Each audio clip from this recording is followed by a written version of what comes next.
I thought I was just being clumsy, but then I found proof that my boyfriend was booby-trapping our apartment, and now I am running for my life. Original post March 9th, 2018. My boyfriend Alex and I have been together for 2 years, living together for less than 6 months. I would say that we have a fairly average relationship. We make each other really happy most of the time, but we do have our ups and downs. I am honestly so conflicted in writing this post because I feel a little insane even thinking about the possibility of him trying to hurt me intentionally. We've been fighting a lot lately because of conflicting work schedules. I'm currently in my intern year of residency, doing a night float month, so I'm at work from 5 p.m. to 8 a.m. roughly. He works during the daytime, regular hours as a CS engineer, and we haven't spent a lot of quality time together in several weeks because of the lack of overlap. I'm going to work just as he's getting home, and vice versa. I have never had any issues with physical abuse from him.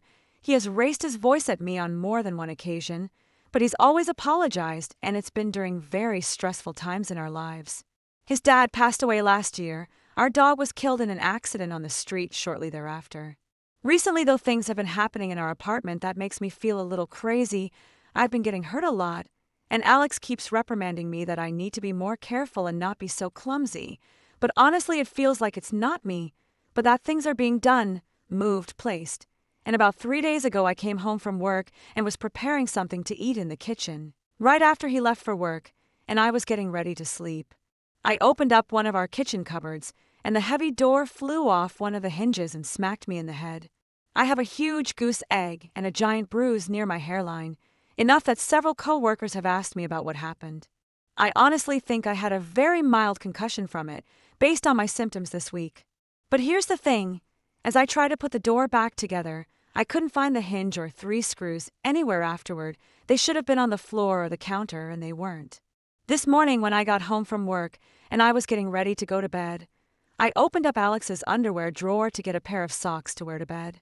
There were the screws, the hinge, and a screwdriver. Last week, I got up in the middle of my sleep schedule to use the bathroom, and I slammed my shin into the edge of our bed. There is always enough room for me to shimmy by. But later on, when I looked at the bed in my leg, there were carpet marks like the bed had been shifted about 12 inches towards the wall, making my space smaller. I honestly feel insane even thinking about bringing this up with him, but I don't know what to do.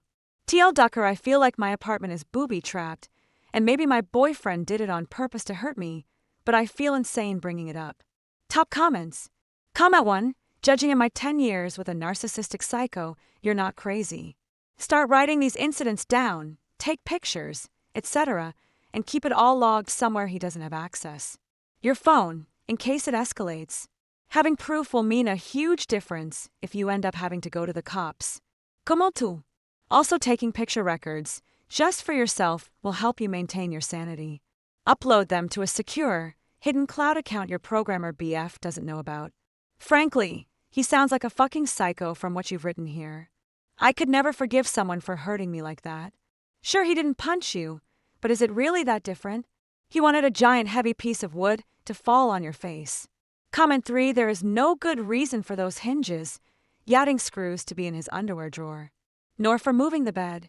Something is decidedly wrong here. It's time to pay attention.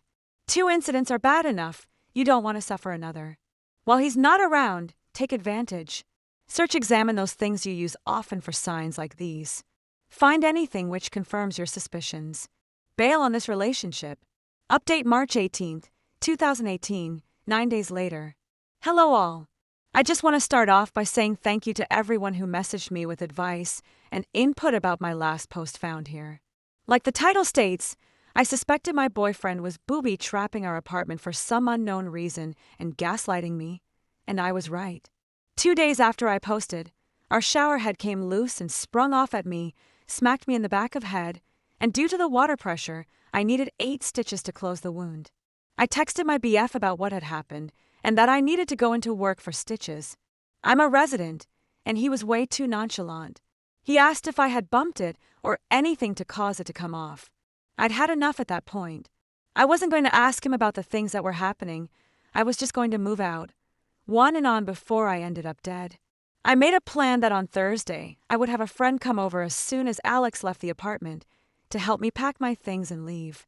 I was worried about any potential cameras he may have hidden, so I flipped the breaker and turned off the power in our apartment. About 3 hours into packing up, Alex came home. In the 6 months that we've lived together, he has never once come home for lunch, so there must have been a camera planted somewhere with an external power source. He doesn't even pretend to waltz through the door. He bursts open and gets furious and asks what the fuck we are doing. Not sad, not confused, straight up angry. That was the only sign I needed. All I said was, I know about the cabinet, and the bed, and the dresser, you watching me and my jewelry, and it's done. We're done. He responded with the standard, your fate's just insane, you're crazy, this is insane, etc., etc. This is the point where I am thinking, am I going to end up on a Dateline NBC episode?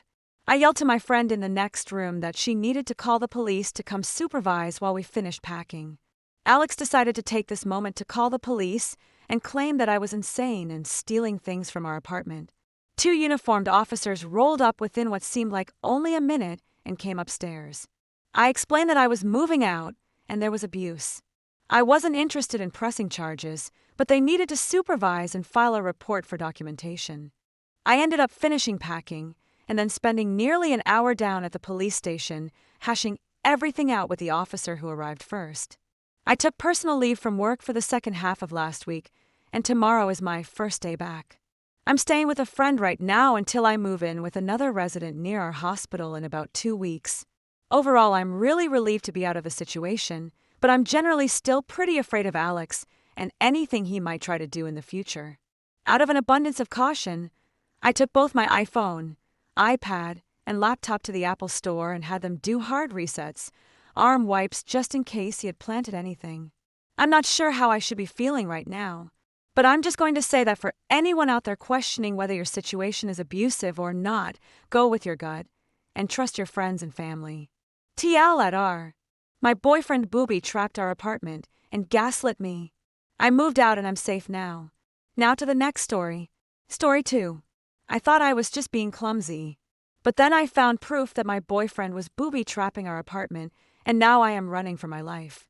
Original post. I manage a team of 12 people, and last year had a 13th member added when other managers refused to deal with him any longer. He is diagnosed with depression and generalized anxiety disorder. He is morbidly obese and suffers from musculoskeletal problems related to obesity and diabetes. When they came to me, it was because I have helped other mentally ill staff members, and I was happy to take them on as I felt I could help them. We did make progress and steadily increased their level of work. It has never reached the level considered acceptable, but I made accommodations to relieve pressure, hoping this would lead to a sustained long-term improvement. I sought out equipment to help them be more physically comfortable given their obesity. I felt we were making progress. Unfortunately, they committed a serious breach of security, sent out personal information to someone not legally entitled to have it, and I had to place them on formal disciplinary action. Since then, they have been on sick leave for over 3 months. They are now subject to attendance management procedures and have reached out to a local mental health group and advised them that I have bullied and harassed them. This bullying and harassment has, according to them, has made it impossible for them to return to work. I have documented evidence that this is not true. When they were told they needed to move away from me for health and safety reasons, they became very distressed and demanded to stay with me for mental health reasons.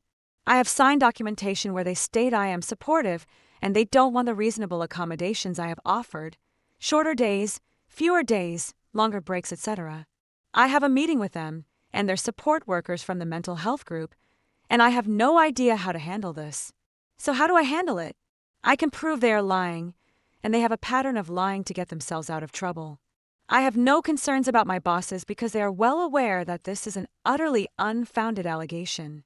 My worry is that they are completely unsuited to the job, and because they point blank refuse to acknowledge they are in any way responsible for the mistakes they are making, it is impossible to correct them.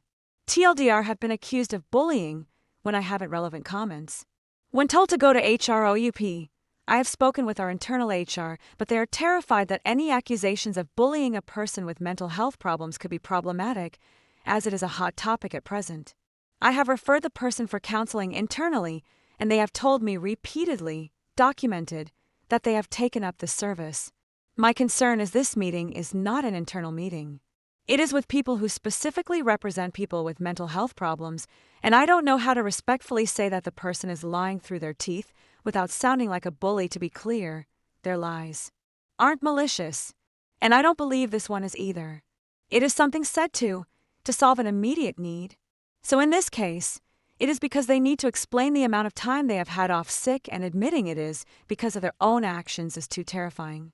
So I am being bullied means it's something that is happening to them, and they have no control over it. The reality is they do have control over it, but they are so used to being the victim in all situations that they refuse to acknowledge this is not actually true. Comment: judging from your explanation here, it appears that you have an understanding and empathetic attitude toward this person and situation. That attitude, along with the documentation you have regarding accommodations you've offered, should go a long way in your defense. What exactly is he saying you've done to bully him? I am not a professional in this area, just have extensive experience working with people with mental health problems in social work, yucked education settings. OP, he believes that by pointing out his security breach and substandard level of work I have bullied him. He doesn't allege that he isn't doing this, just that by expecting more I am bullying and harassing him. I am making allowances. For example, other members of staff are expected to deal with approximately 16 cases a day accurately. I am happy for him to do 2 if he does them right. Unfortunately, he can do 2 cases but not correctly. Unfortunately, by allowing him to work at a slower pace, he believes that he should be allowed the same scope of error that someone who is working 16 cases, and as such he is being bullied by expecting him to get his 2 cases 100% right when someone who is working 16 cases has an allowance for minor errors. OOP explains HR more. Yeah, HR's response is basically fire him, but don't leave us open to a lawsuit. It is not helpful, because I don't want to fire him. He is not currently in a position to do his job to the standard required, but I don't want to detrimentally impact his future. He won't resign for health reasons as he feels it will prevent him getting another job, and HR want him gone without actually doing anything. I'm stuck in the middle, because as manipulative as his mental health issues are, they are real. If I wouldn't get fired for doing it, I'd post a copy of the 4-page email I got in response to my specific questions. It was large swathes of the DDA copied and pasted with vague remarks about support reasonable allowances and work-life balance. I can only assume they put someone's idiot nephew in charge of the email box on the day I contacted them. They are centralized and are notorious for not giving out specific instructions for fear of having them challenged. Their main purpose is to protect themselves. I have no idea how they keep their jobs, to be honest. Whoopi last comment. Thank you. His previous warnings have been well documented and evidenced, so I am not too concerned about legal action. I was just really thrown off by the accusation of bullying and harassment and had built up a scenario where I was going to be attacked by his advocates. The great responses like yours has put my mind at ease. It is sad that he has cast himself as the victim in all of this, but I am determined not to be drawn into that mindset, and I won't allow myself to cast into the role of their oppressor because it is simply not true. Update September 18, 2017, 3 months later. Well, the meeting went ahead as planned, and thanks to the wonderful advice and tips from people who kindly responded, I was calm and thought I was prepared. Boy, was I wrong. My colleague and his support worker were both there, and the meeting started really well. I asked how he was doing, what steps he was taking to prepare himself to return to work, etc., and nothing unexpected came up. As arranged, I brought up the allegations of bullying and asked for some specific examples to help me understand what was happening. After worrying myself sick about this, his answer was actually pretty disappointing. He gave no examples and only offered vague explanations about his anxiety, making him overreact to other people's conversations, which made him feel like he was being picked on. I advised him, and my boss backed me up, that there was literally nothing I could do about that. I patiently explained that I could not ban people from talking, and I would not sit in silence in order to ensure that he never heard anything he didn't like. My boss stressed that his poor performance needed to be addressed, and that was part of my job, and that doing it was in no way harassment. His support worker did agree with that, and we had a brief chat about how I could better communicate. To be honest, there was nothing they said that was particularly helpful, but I did agree to be mindful of their condition moving forward. Then it got weird. I asked if there was anything I could do to help him transition back into work. This normally involves a phased return, changing to part-time hours, etc. But not this time. As I was talking, he started taking paperwork out of a folder, and I should have realized something was up when his support worker sighed deeply and slumped down in his chair. My colleague requested that he be allowed to bring an emotional support animal to work with him, namely a support cat.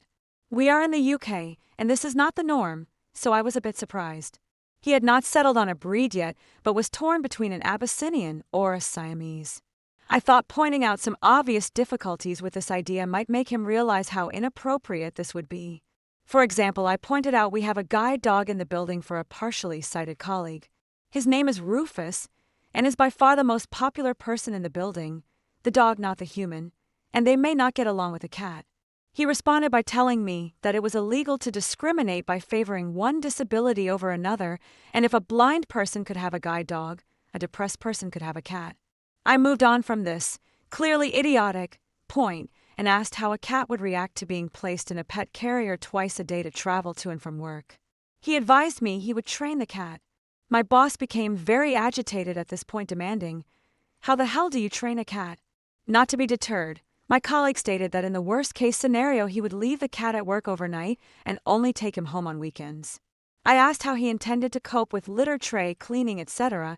Given his serious weight issues, bending down to empty a litter tray would be difficult for him. He presented me with a spreadsheet he had created with a team rota for cleaning up after the cat and feeding. He had also cost out food, insurance, and the actual cost of the cat on said spreadsheet had an expected donation from each team member on a sliding scale depending on how he perceived their financial circumstances to be. I was paying the most as I am single, earn more, and have no dependent children. The spreadsheet was quite impressive, color-coded and everything. I politely said no to that, and he then started insisting the company should pay as it would be a legitimate business expense to accommodate his disabilities. At this point, I realized my boss was still repeating, "How the hell do you train a cat?" And the support worker was shaking his head and muttering, "I told you not to do this." So I made a unilateral decision on behalf of my company and advised him in no certain terms that we would not be buying any cats, we would not be cleaning up after any cats because we would not be permitting him to bring any cats onto the premises. He was not happy. He complained that I was making it impossible for him to return to work. My boss took a break from his cat training mantra to say that we had perhaps gone as far as we could for the time being, and we should end the meeting at this point. As we were leaving, he did make a point of telling the support worker there will be no bloody cats. The support worker nodded and agreed this was entirely fair. I didn't hear anything from him for a week, so then I received another 4-week sick note from him, so I called, as per our company procedure, to check in and see how he was doing. He was still very unhappy about my discriminatory any cat stance and advised he would be taking it further. Solicitor's office. It advised me I was being sued for breaking disability discrimination laws.